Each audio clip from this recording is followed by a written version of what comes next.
One of the major challenges that confront us continue to be the illicit drug fight. And in a very special way, I must thank the Director General of Narcotics Control Commission and his team for the bold and decisive way of fighting this menace. Together, they do it in collaboration with the police and all the other security agencies. 217 arrests were made and 165 prosecutions initiated over the period. Over 8,500 kilograms of narcotics drug were seized, and also about 45.4 million Tramadol tablets. One of the biggest challenges that we now have is the youth using the synthetic drugs, and narcotics control has intensified its effort. And imagine, in less than 2 years, over 45 million tablets of Tramadol was seized, was intercepted. 73 tainted assets were recovered. When we talk about tainted assets, people, our campaign is not just to the users, but those who are bringing it.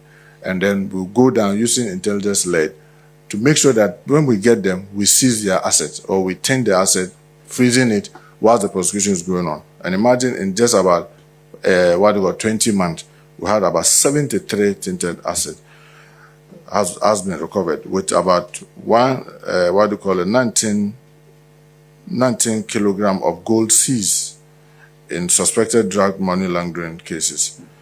Cash that have been associated with these persons involved in these drugs, about 6.9 million, and then about $440,000 cash that have been restrained. We from the Narcotics Control Commission, we are just not fighting the drugs, but we are doing it together with education. And so it's not just only enforcement, but also education. Over the period, we've conducted over 2,000 educational lessons across the country and different categories. 1,153 at the first cycle, that's basic schools.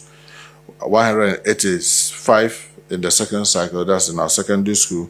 41 in our tertiary institutions, as well as 187 faith-based institutions, with 147 communities and 235 other workplaces where, we intensify education to try to let people understand the effects and how this thing can be devastating.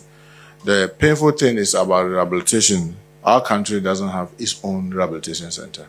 We've been relying on faith-based and other persons in terms of rehabilitation.